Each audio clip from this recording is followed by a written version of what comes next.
Colin Powell once said, "There are no secrets to success. It's the result of preparation, hard work, and learning from failure."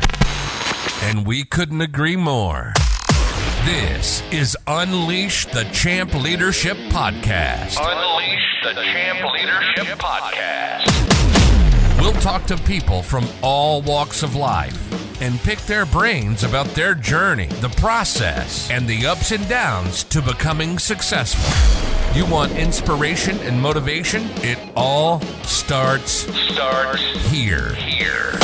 This is the Unleash the Champ Leadership Podcast. And now your host, Kyle Sullivan. What's going on, champions? Welcome to another episode of Unleash the Champ Leadership Podcast. I'm your host, as always, Kyle Sullivan. And today we have Dustin Bogle. He's a sales expert that helps businesses to harvest more sales from their leads using his Fortune follow-up system. What business owner doesn't need that? I'm excited to dive into that. It's a sales system that doesn't make you feel like a slimy salesperson. Again, who doesn't need that? And he shows it how to come from a place of serving. Man, that's near and dear to my heart as well. He's been an entrepreneur for 15 years and will help you today solve the sales problems once and for all. You can tell why I'm excited for this conversation, listeners. Dustin, thanks so much for being on the show, man. Hey, I'm super fired up. Thanks for having me, Kyle. Again, love the theme of your show, leadership, serving through business. I think that's the core of America. And so again, I'm super fired up, man, to dive in. Man, so we got the bio, kind of the 40,000 foot view, but who is Dustin behind the bio? Yeah, I think it's definitely a man that has made many mistakes and is now wanting to give back to the industry, meaning my industry, fitness, but also just fellow entrepreneurs. And so just the high level overview, was an overweight teenager, in high school, 260 pounds. So I was tipping the scales nearly 300 and, super introverted, didn't have any confidence. And a friend invited me to the gym. And there's a lot of times I'm sure everybody could kind of think back to these forks in the road that you could say, man, at that moment, it completely changed the direction of my life. I've had many, but that's one that started a ripple effect of others. And so him just invited me to the gym. We did a classic meathead workout, chest and biceps. And I just felt this amazing pump.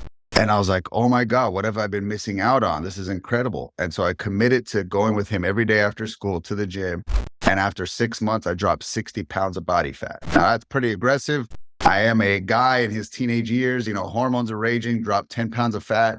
And got down to a lean, mean 200 pounds. I lost 60 pounds, had visible abs for the first time in my life, and said, holy cow, this has been the best thing I've ever done. I've got more confidence. I'm talking to myself more positively.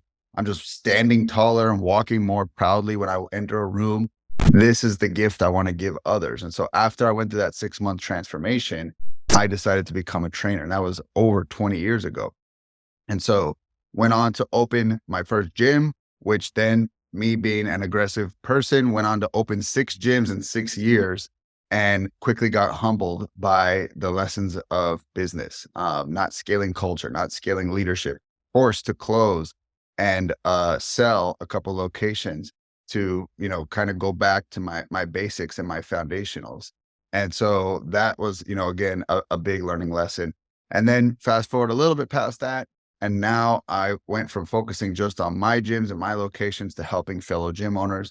And so that's really where I put a lot of my energy in today, is helping them to develop their marketing and their sales so that they can change a lot of lives. Because I knew I was limited by my capital. There's only so many gyms I can open. So if I can get infused into the gyms around the country, I can help, contribute to creating a greater impact. And I'm sure you follow a lot of the trends that are going on right now, Kyle. Multiple news outlets have released that we are on pace to be 50% obese by the year 2030. And that globally will be at 50% obese by 2035. So that is in a place we're leading the charge. That is not something I'm proud of in our country, that we're leading the obesity charge. And at the end of the day, pharmaceuticals are going to save us. Like fat loss, caffeine, wraps, cool sculpting, all these crazy things. It's just helping people change their workouts and their nutrition. And so that's why I'm fired up, not only for what I do at my gyms that I still own, but at the gyms that I help to get more members through the door, because we got to really turn the tide on this war against obesity. Man, there's so much similarities in our stories. I also was an extremely overweight high school kid. And I lost 100 pounds between freshman and sophomore year. I also lost, and I found most of that as an adult, unfortunately, and I've lost 120 pounds since March of 2020. And so, man, I am excited for this and with the work that you're doing.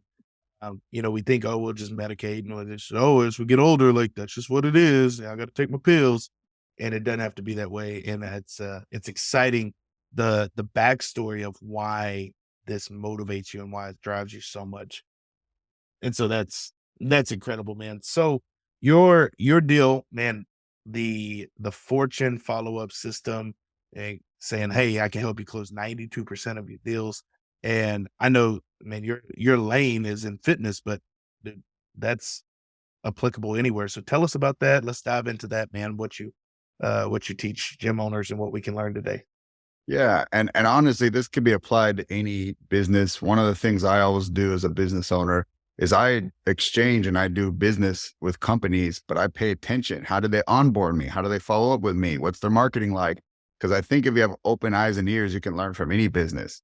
And an example I'll give is Southwest Airlines. We have a business credit card that, when we spend money on it, we get points to fly. And at one point, we had spent enough that they said, hey, you qualified for a companion pass. You can have somebody fly for free for the entire year for you because you've accumulated enough points. And I said, wow, this is amazing. And it was cool how I got like a black envelope. It was a gold card. It was a nice presentation. And I was like, we need to make a companion pass for our members. We're not going to give their friends and family a full year, but hey, could we give them 2 weeks free? Could we give them a month free? Let's build our version of a companion pass. But that was not from another gym. That was from Southwest Airlines. So again, when I preface this is to say, hey, don't tune out just because you're not a gym owner. This is going to apply to anybody in business. And so I know we've all heard that phrase, right? The fortune is in the follow-up, that we're chasing new leads, new contacts, but most people are sitting on a database of thousands of contacts and they're not making any sales from it. And that is a crying shame. You spent a lot of hard work, marketing dollars, you made content, you collected all these people. Don't let them just sit there. You can turn them into a sale. So that's essentially what the Fortune follow-up system is. And there's 3 main components to this, right? So I batch your contacts into 3 categories. All right. You got your hot new leads. These are people who are opting in on your ads now. They're DMing you now. You got old prospects. So they're kind of just more interested because they haven't bought, they've just been sitting on your database. And then you got past customers, clients, however, you mention them. But essentially those are all 3 things. You could be attacking all of them at once every week.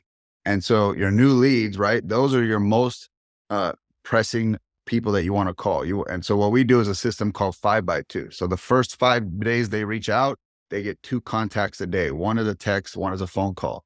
And for a lot of people that feels aggressive, pushy, they're like, oh my God, that's a lot of reaching out. This should be like a whole position in your company in itself. It's just like your lead nurturer, your onboarder, your person that's working these relationships. And so we do need it aggressive because the world is a noisy place. I know when we were both jumping on, we're like, turn off our phones. And because it's like, we know it's endless messages, DMs, dings, bings, and rings. And so we have to be one that stands out above the noise. And so I know from years of doing this, the noisiest gym wins the sale. And whatever sector you're in, the noisiest version of your business will earn the sale. And so that's why we do the 5x2 for your hot new leads. And, again, it continues from there. But then let's get into your prospects. So let's say you got 2,000, 5,000 contacts in your database. I don't think you should blast them all a day. So my rule of thumb is about 10% a day. So if you had 2,000 prospects, you're going to do a mass text to 200 of them a day or blast email and just take a section out. Because if you send the whole list, it can be overwhelming how many responses come in. And then they all now get a bad customer experience. So instead, take out a manageable amount and just text them, right? And that is how we do those old prospects. And then finally, your past members, they know who you are. They know what you charge. They know what they're going to get. They're the easiest people to make a sale. And I always scratch my head when I find out companies are not reaching out to their past members. And all it takes is for you to connect and to make an awesome offer to them, right? Because they already have spent money with you and they're comfortable with you. They just need you to make an offer they can't refuse, right? Make that Godfather offer. So essentially, take some time, and instead of thinking about how can I get new leads, put that same energy into making an offer to your past members. For me, I'd be happy to give a past member a free month, knowing that they're going to, convert into EFT afterward and become a, reoccurring membership. And so we'll call them up and we'll say, hey, we're running this big challenge because you're a past member, we're hooking you up. It's 100% free, but you got to sign up here in the next 48 hours. Otherwise that offer is gone. And so then you can pick up another quick few sales, boom, move them into your program and know that you have a new membership coming on board. So again, these are things that I strategize not only for my facilities, but for gym owners around the world. That's the fortune follow-up system, is just make sure you're attacking all three buckets constantly. Don't get too focused on just one because you're leaving money on the table.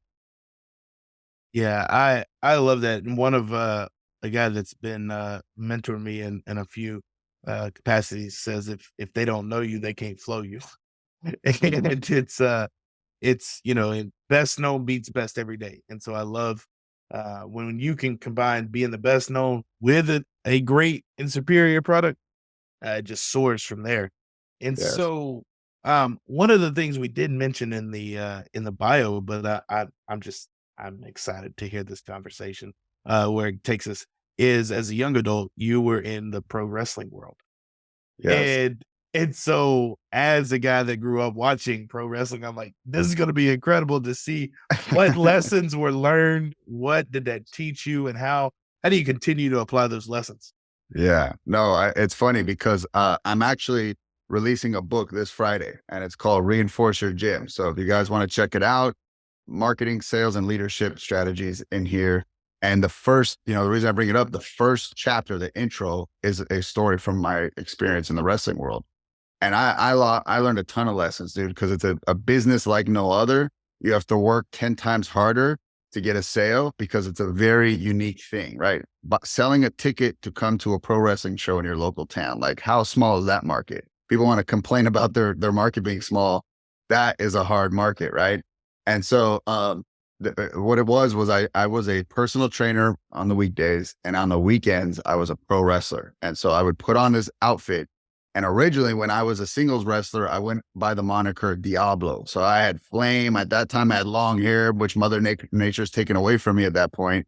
But I had flames, and I'd come out to this evil sounding music, and I would just want to be the bad guy and pound people.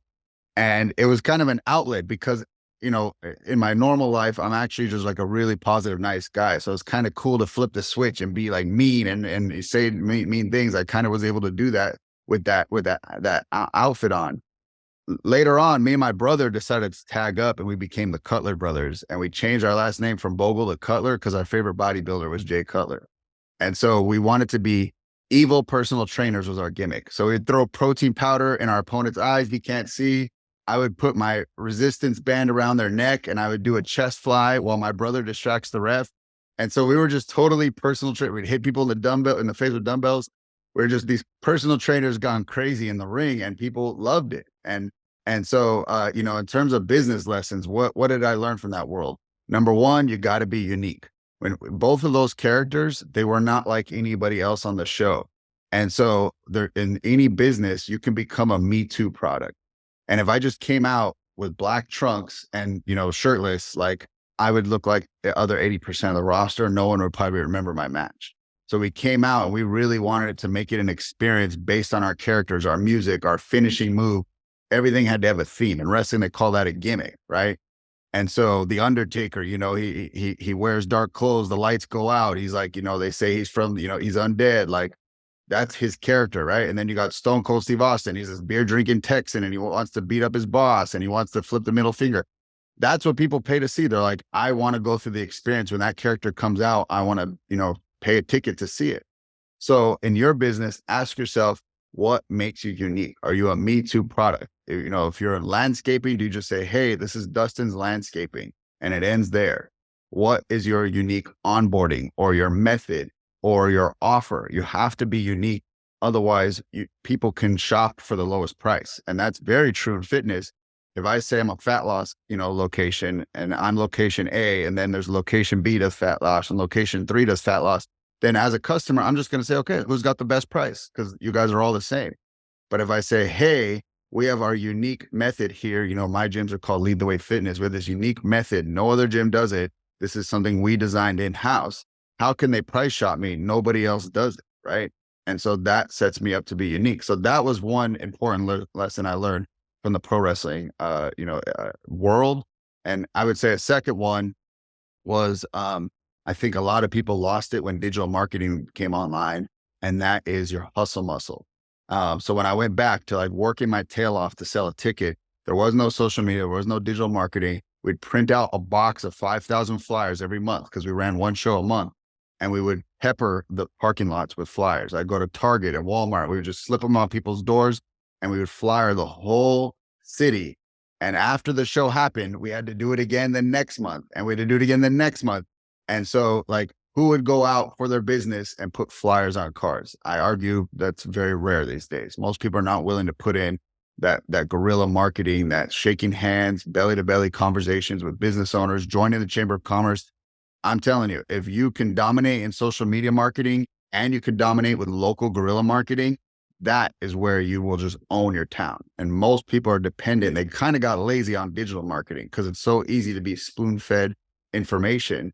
But our best gyms that we've built into, very successful facilities, we're doing both.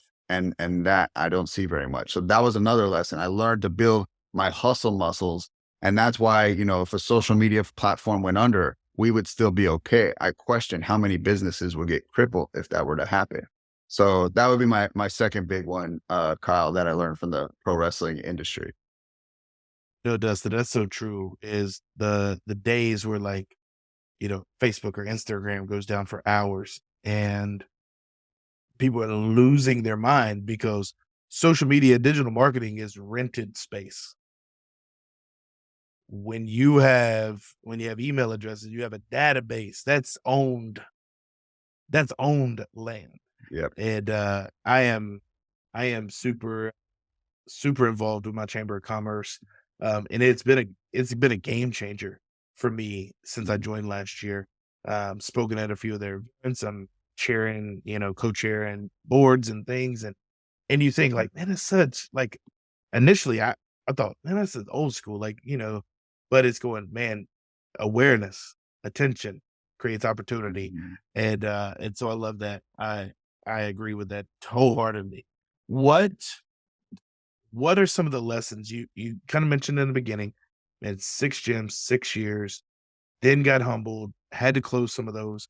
Man, one, how is that? Because you obviously continued to, go back to the basics. What were the feelings that you felt? Because some folks would go, man, it just didn't work, so I guess I got to go do something else. But and there's a resiliency in you. What did you learn from that? And then how was kind of taking a step back to move forward? How was that for you during that time?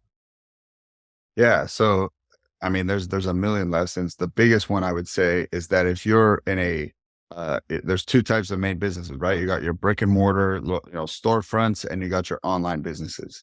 Online business, it's a little bit easier to manage from a laptop and to like keep your eye on because culture is literally this, like getting on a Zoom call, getting on a phone call. Like you can do it anywhere, anytime. You can have a thumb on your culture. When you have a brick and mortar storefront, you're not physically there. It is really easy to lose touch on how things are going. So my big humbling lesson was I didn't scale leaders. What I didn't understand at my first location, I built that one up to be doing $50,000 a month in revenue. And so I was the magic. I was there every day. I hired the team members and I personally trained them on how to do things. I kept the standards. I gave feedback a lot. And then I, get this mindset like, oh man, if I could do this at 2 gyms, I'll be crushing it. So I'm going to open a second. Well, now I start spending less time at location 1, put all my energy into location 2, quote unquote, my new favorite child. And so maybe that gym drops 10K. And so the other gym, I get it up to doing, let's say 30K. And so I got 2 gyms, that are doing okay, but I'm not taking as much home as I was from location 1. Then multiply that over location 3. Now I get 3 locations doing 25K. And then I go to 4. Now I got 4 locations doing 20K. And I quickly realized I've increased my payroll. I've increased my expenses. I've increased my workload. I've increased my energy. I've spread it over 4 gyms, and I'm making the same money as when I had 1. And I was happier, and I was working less. And so my call to action to brick and mortar owners, storefronts, is make sure location 1 is dialed in without you. The litmus test is to leave for 14 to 30 days, and you cannot do anything, and the business grows. And if you can't do that, do not go to location 2. You should literally be able to walk away for a full month. Marketing goes up, sales occur, delivery happens, retention is strong, and you didn't have any part of it. If not, you are part of that business. If you pull out, it will suffer. And so I would say spend more time on building leaders, building systems, building everything you need. And, going to how I would go back and do it this way is I would develop the leader in location 2 in location 1, because I think culture is caught, not taught. And so if they can be around it and they can hang out and see how it's supposed to be and hang out with a leader that's doing it well and see what good culture looks like, they could say, okay, monkey see, monkey do. I can copy this at location 2. I will just do what we did at location 1. And I would then pull them over to location 2 and say, you got promoted. You are now going to go here, or hire who's going to go to location 2, but say you're going to intern at location 1 for an extended period of time. And then we're going to go and open location 2. That's how I would go back and do it. What I did, my big mistake, was literally the whole team was hired cold, never seen what happened at location 1. And then I wasn't going to be around as much. That, as you can see, is a recipe for disaster. But then I went on and I did location 3, location 4. And I didn't start feeling it till I started getting up to 5 or 6 and seeing the other locations failing. I said, I made a huge mistake. I thought it was simply equipment, hire people, move on to the next town. Not the case. You need leadership, which I know you know very well, Kyle. Yeah, 100%. It's everything rises, falls on leadership. And so how was it? I mean, because obviously I feel like maybe it wasn't a hard one because you saw them struggling, but how was that decision to go, okay, I've worked so hard to get these 6 gyms. Now I have to pull back and close some down. How was that for you mentally? And how did you carry yourself through that time? Because that could be a really hard thing for leaders and business owners to know that, man, the thing you work so hard for, you have to take a step back and shut some of them down or shut portions of them down. Yeah, it was very hard. And I think the first thing as a guy, or just even business owners in general, my ego was the thing that I was wanting to protect. Like, what are people going to think? Are they going to think I'm no good at what I do? Maybe I am no good at what I do. Maybe I need to, not bite off more than I could chew. There was a lot of those thoughts, self-doubt, is this going to happen at all my gyms? And, what I really tried to section off is take away the emotion and look at the facts. And so things that I did wrong, I kind of went into areas just because I saw they have a lot of income. I didn't check the exact communities. And just like when you're buying a house, they say location, location, location, brick and mortar, location, location, location. So for example, there's a lot of famous brand, Whole Foods, Orange Theory. They only go into AAA retail, brand new, beautifully upkept. They don't go into old, 80s and 90s, commercial spaces. And so I just tried to find a good price. I didn't think about traffic and, being in a community where there's, high net worth individuals. I just said, I found a spot. It's a good price. Let's go. Terrible. Right. So just learning and started to just separate hey, let's get logical here. Let's look at factually, why did I fail? And then remove the emotion. Emotions is where, the enemy lies, your ego, how you feel, all those types of things. But, I had to own it and go to the team. I do operate more of an open books type of leader than most business owners. My team literally sees the revenue. They see the expenses. They see if we're profitable or not. So I don't think it was a surprise because they were just wondering, how long are we going to go on like this before they pull the plug? And so one gym in particular, it was 12 months. It was very, very short. And so I think when you are seeing that you've made a mistake, the quicker you can pull out, the better. Don't try to be a hero and stay on for the long fight. Put yourself in an immense amount of debt. Many, many business owners The smart ones, the high level ones, they invest. And if, they know the difference between I need to persevere and I need to pivot. I call it the 2 Ps. Like, I just need to stay doing this longer. This is going to require endurance. Just keep going. Things will get better. Or, holy cow, I made a huge mistake. It's time to pivot. And it's very, very difficult to know. It's a fine line, which one I should do. Perfect example. Recently, I don't know if you followed this, but Facebook had a Reels where they were paying people to get views, and then they just shut it down like earlier this week and said, we're not paying for this anymore. And that was very short-lived. I think it was like 30 to 60 days. So from the biggest businesses you could think of to your small mom and pops, they all have to make those calls. And sometimes it takes courage. And I know it's not fun, but you got to do what's right. Always put the company. I say to my team, there's 3 people involved: me, the owner, the staff, and then the company. I am not the company. You're not the company. We all are together. If the company is not safe, we both lose our paychecks. We both lose out. So all of our effort is to protect the company, make the company profitable. And so then it doesn't become like attacking a person. It's more about this third party, right? So those are some lessons I learned.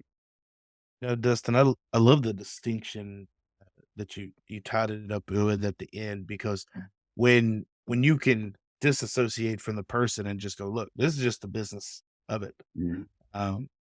I'm accountable to the business. You're accountable. We're like, we are in this together.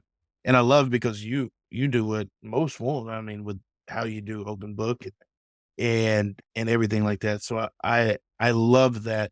One of the things you mentioned that I'd love to kind of hit on as we start to land the plane is, I mean, local chamber of commerce, getting involved locally, but then how are you leveraging the content that you put out to get those nonstop leads and to get those things rolling for you? Yeah, I think my superpower is definitely consistency. And I believe nobody, whether it's the owner or any team member, should commit to something they can't do consistently. And so a lot of times we get really excited. We're like, I'm going to start doing this Monday. And then it's like, but ask yourself, can you do it for years? And the answer is no, just don't even do it for a day. And you have to be thinking years. So, I will challenge my team a lot of times. They say, I got this idea. I want to do this. I'm like, cool. Can I kind of need to do it for 2 years? And the answer is no, we don't proceed. And so I think for me, I just add one platform a year. So, like I just started and it was just Facebook, and I needed to post Monday through Friday. And then the next year I added Instagram, because I had to acclimate to, like, now I have 2 platforms that I got to post on. And then year 3, I added podcasting. And so, I continue to add over time. And, again, I know there's this pressure to be on all of them at once, but if it's wiping you out energy wise and you're exhausted, ask yourself, where are your ideal customers for the most part? And just put a ton of energy into growing that platform. And so I think for me, when it comes to content, it's consistency. And then number 2, I just was really good at this when I was on the floor coaching my clients. I don't do that these days, but I would hear their problems, and that would literally be the topic for my workshop that month. Or it'd be on my video, it's funny because my podcast is called Lunch with a Punch, but it started back when I was on the floor training. And every day around noon, I would just go live and I would riff on one topic. And I had this note with at least 100 topics. And it was literally just after every session, I'd get 2 questions, I'd add it in, 2 questions, I'd add it in. And it started having this huge list. I never had to think about content. Like, what are my members struggling with? Not what do I think they're struggling with? They're literally telling me. And then every day at noon, I'd go live and I'd say, hey guys, it's Coach Dustin, Lunch with a Punch. Today, here's my topic. And that was the punch. And so then I made it into a podcast. So now, I talk business and sales and deliver that punch to business owners. So I would say the next thing is, don't stress yourself out thinking about what to talk about. Literally listen to your customers, listen to your industry. What are the problems? Because what they're dealing with now could change, over time, but you want to be like helping them. And that's how you add value. It's like, what are you struggling with now? Let me give you my 2 cents and just make it as entertaining, I'd say, is the final component. You want to be consistent. You want to be relevant. The third part is, can you have some fun with it? Can you, put some jokes in there, come up with some interesting, acronyms, wear props, use, stuff in your videos, but like make it fun and interesting and entertaining. Cause that's really why people go to social media at the end of the day. Why does anybody open up their feed? They're like, entertain me, phone. That, like, I got to kill time standing in line. I'm, sitting on my couch, entertain me. I'm looking for something here to kind of keep my attention. I'm not saying to myself, oh, I want to go learn. I want to go on Instagram. I'm going to go learn something. You might, but the real reason you open it is I want to be entertained. So keep your stuff entertaining as well. Yeah, I love that. And even before we started recording, like today with the podcast, like I had that same question. Would I be excited to be podcasting 5 years from now? Mm, Yes. Cool. Go for it. Yep. And the heart behind it has morphed and changed, but I tell folks, man, I had no clue how much I would enjoy this, being able to talk to amazing people like you and be able to share that. It's like I should have known much sooner. I might have already been podcasting for 5 years if I'd have had that awareness. And I love that it's, people do go to entertain, whether they say educate, inform, or entertain. Mhm. That's the buckets we should go into. And what I love in the beginning is you really play the long game with content and going, hey, I did one, now another, now another. And it's okay, I'm just gonna go where my people are and I'm gonna learn. And what I love in the beginning, and I tell folks that, like, oh, I struggle with social media. I'm like, great. Struggle and post because no one's gonna see it anyway in the beginning. Mhm. It's like no one's gonna care. And when I started Unleash the Champ 2.5, almost 3 years ago, it's like I'm Unleash the Champ, Unleash the Champ. No one cared. And it was fine. It was great. It's perfect.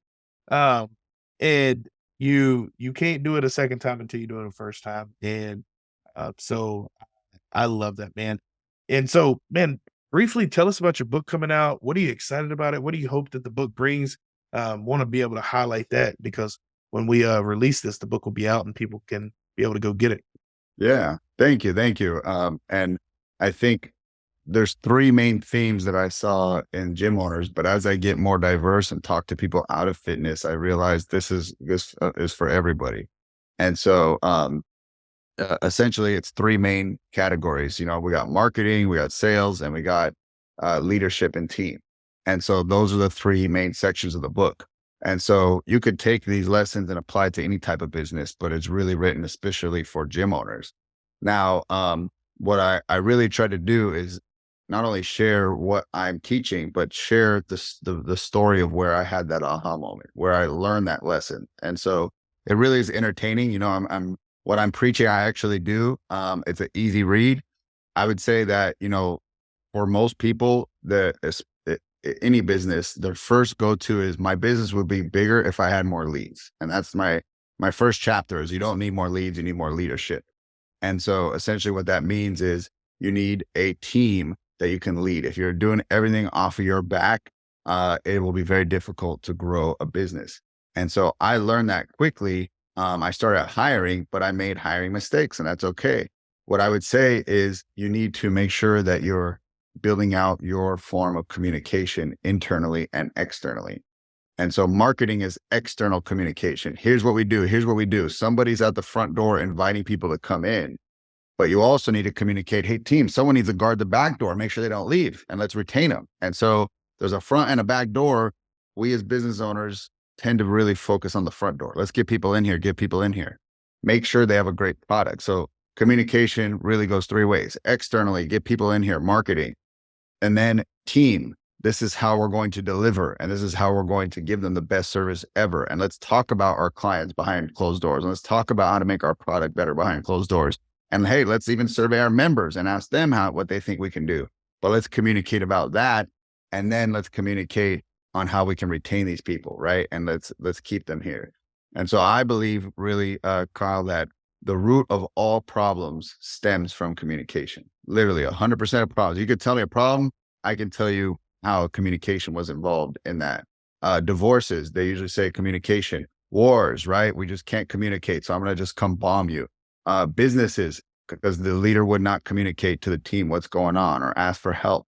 And so there's very many communication problems that, stem from every problem. But essentially, what I like to share is that as a leader, you have to be constantly observing how your team is communicating with each other, with the customers, how you communicate, and kind of just being that communication coach, because nobody really gets taught how to communicate. It's all comes from their upbringing, right? We just tend to communicate how our family and our friends, and then we just became the person we are. So if you are very, very devoted to your customers and your clients, then you will really dive into the communications they receive. How well are things explained on an email? How well are things explained verbally? And so I believe that most problems occur on a written format. When people text or email, they read, words pop off the page more than you intended. And that's why I think all fights happen on social media. You notice it's all written. There's very few like video exchanges where the guys go back and forth with a 1 minute video and arguing. Nope, it's all written. Everyone's a keyboard warrior. The minute someone's around you, that they feel your compassion, they hear your tone, they see your body language, and they see that you care and you're not this bad, evil person. And so that's why, again, to business leaders out there, spend more time in person communicating, get on Zooms, make voice shots or even make video messages to your customers and your team. Make sure that they're hearing you correctly. And guess what? That's how you can lead your team to do the same. If you text and email everything, I'm not saying that's bad, and Slack, those are all good, but understand more errors are happening in that type of communication. And, the example I actually share in the book is if you've ever heard this sentence, I didn't say she was beautiful.